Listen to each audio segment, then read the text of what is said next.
Namaskar. I am a dancer, and I bow to you from my heart, from that which is true in me to that which is true in you.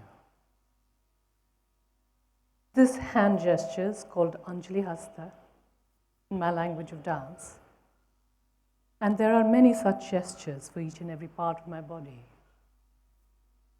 that form the vocabulary with which I communicate with you, that enable me to express ideas that sometimes words simply cannot. I practice a form of Indian classical dance called Odissi, which originates in the state of Odissi in East India. It is a very old dance tradition that dates back to the 2nd century BC. I came to Odissi 30 years ago when I walked through this quaint wicker gate of a dance village called Nrityagram, situated on the outskirts of Bangalore city in India. There I met for the first time my guru, Pratima Gauri Bedi, a beautiful dancer, a person of extraordinary vision, of fearsome courage and conviction. I remember a very large pair of eyes staring at me, sizing me up, and asking me some tough questions. As we walked around this beautiful campus of the village, she told me later that I, in my eagerness to be accepted, said all the wrong things. I was 20 years old, fresh out of college, where I was studying to get a degree in economics. Yes, nothing to do with dance. But I was seriously considering following my passion for dance, and that brought me to Nrityagram, where I wanted to study Odissi. It was a form of dance that I had fallen in love with the first instant I saw it being performed.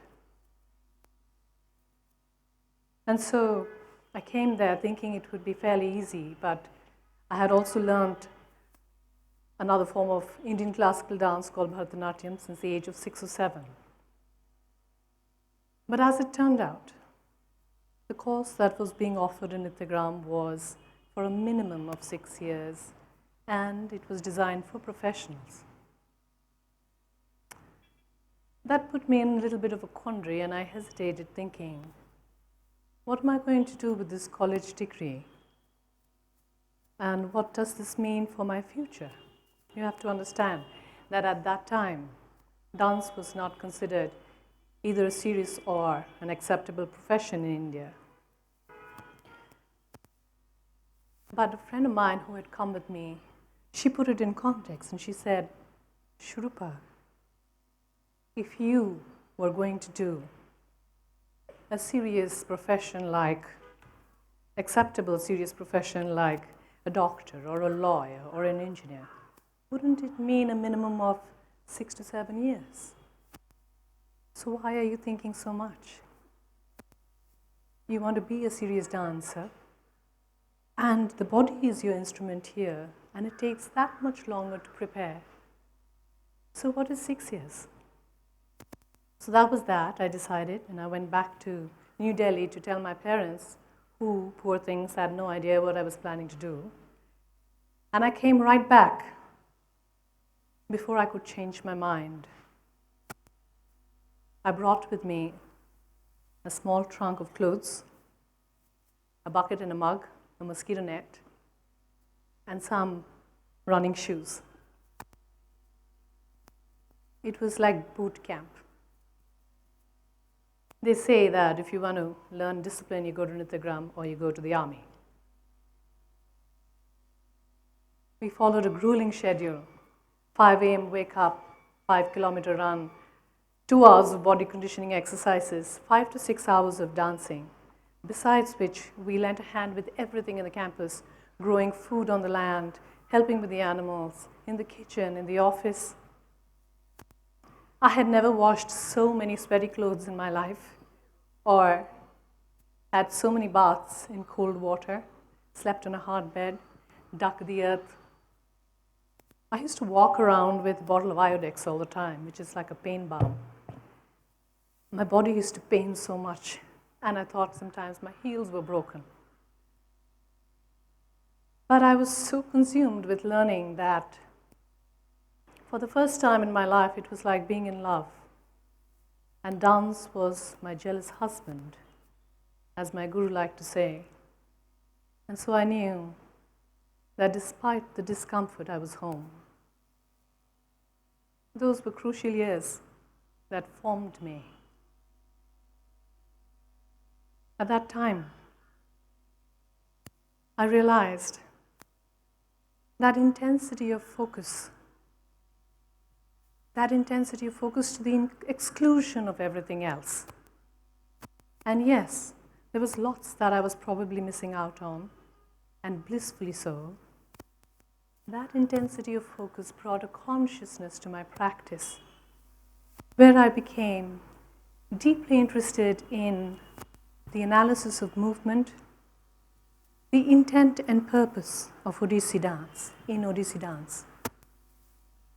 I worked on myself like a project, studying myself as I studied my art, believing that what went in was what was going to come out.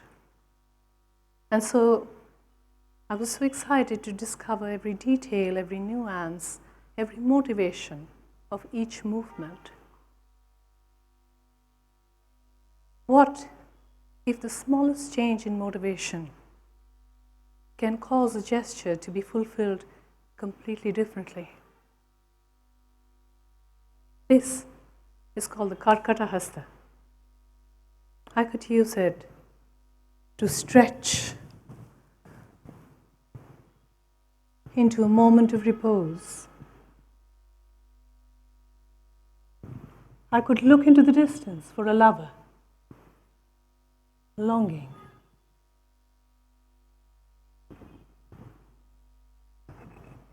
A moment of dejection.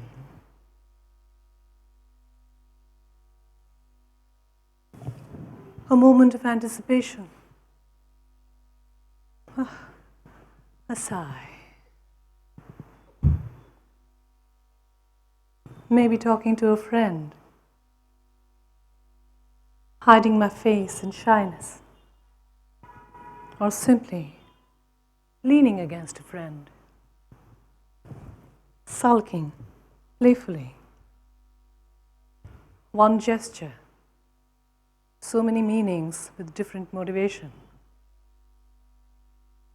As you delve deeper, each movement becomes a physical and psychological exploration of the life and the art of the people of that region, the ethos that this dance represents. Dance is the earliest form of expression of the human experience of life, and within it is contained the music, the poetry, the literature, the philosophy, the art, the architecture, the sculpture, the religion, the mythology of those people. Indian classical dance is a repository of all of these things. Imagine learning a language that has been created over centuries and thousands of minds have contributed to the making of it. How do you embody such a vast ancestral and cultural history? You go to a guru, a teacher. In India, we follow the guru-shishya parampara, a unique and sacred relationship between mentor and disciple. This is the traditional way of disseminating knowledge from one generation to the other in a holistic manner. You go to the home of the guru, which is the Gurukula, and you imbibe the spirit of the teacher, the spirit of the art through the physical embodiment in front of you, which is the teacher. We say, the guru makes your soft edges harder and your hard edges softer by maximizing your potential while minimizing your ego.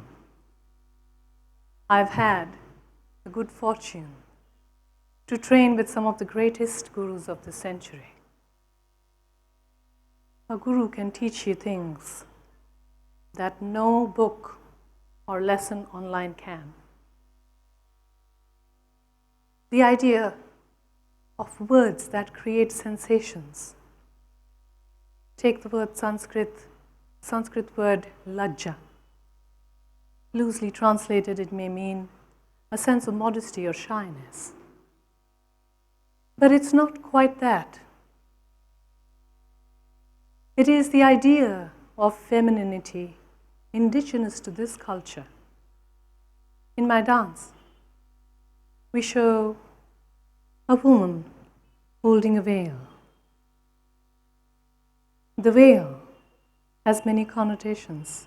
It evokes several sensations and emotions. I could show a new bride,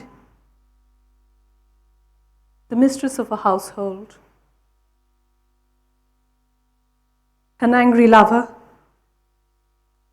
or simply a sensuous movement,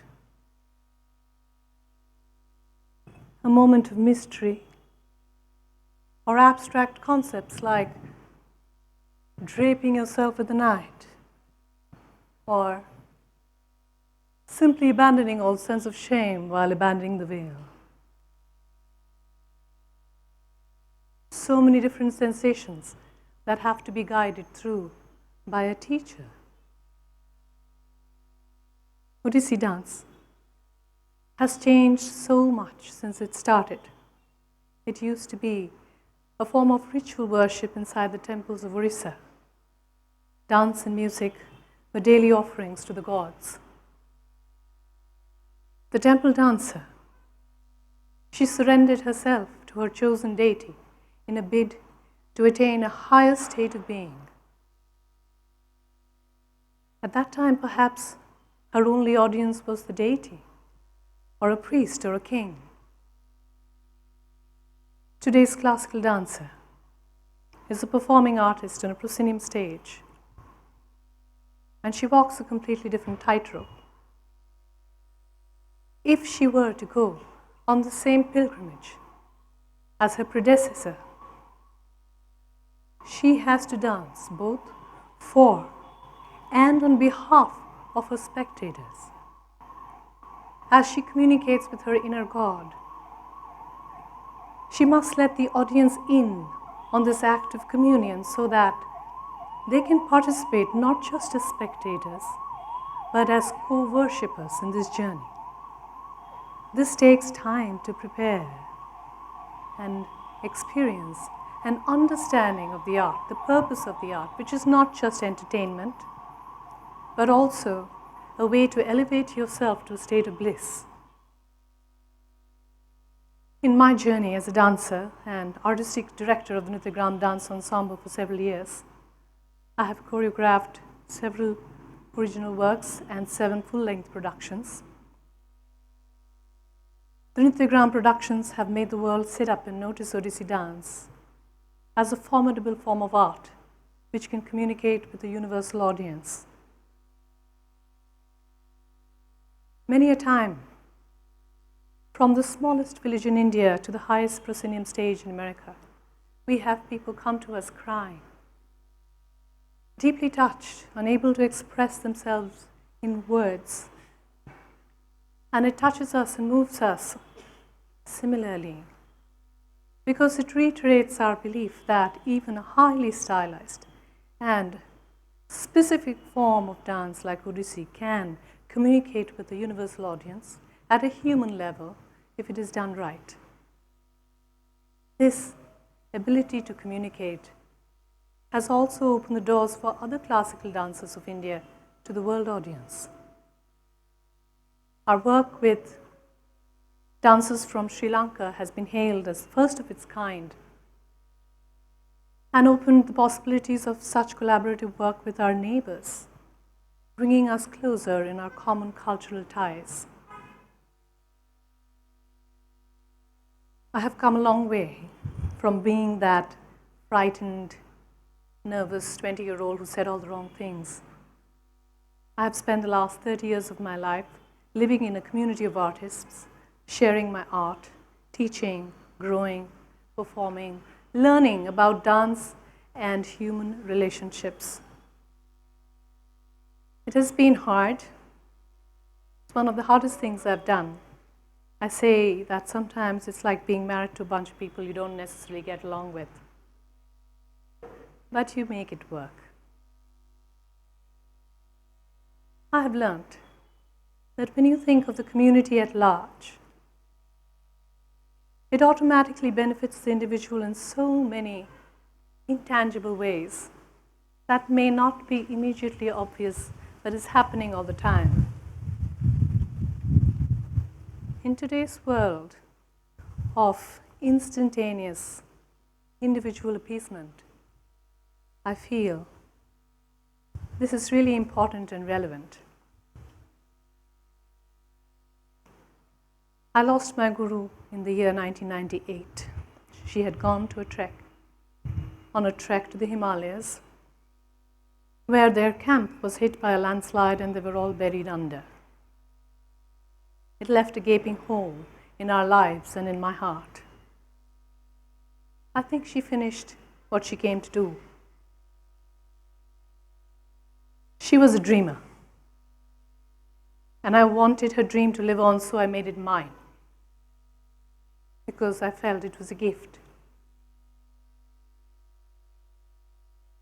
This gift of dance has taken me all over the world, sharing my art and making me who I am. I'm deeply grateful and fulfilled by this experience. When I'm done, I will go too. And I pray that this beautiful heritage of dance will live on. I am reminded finally of the story of the African birth wish. Before we are born, they say, we make a wish of what we want to be.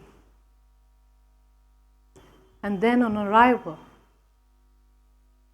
we are so overwhelmed with information from all directions that we forget why we were born and what we came to do.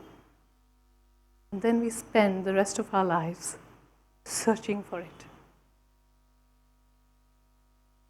I believe I came here to be a dancer and also to make some others dance. I believe we can all dance and should. This is my way of fitting into this universe and dancing with it. I hope you find yours. Namaskar.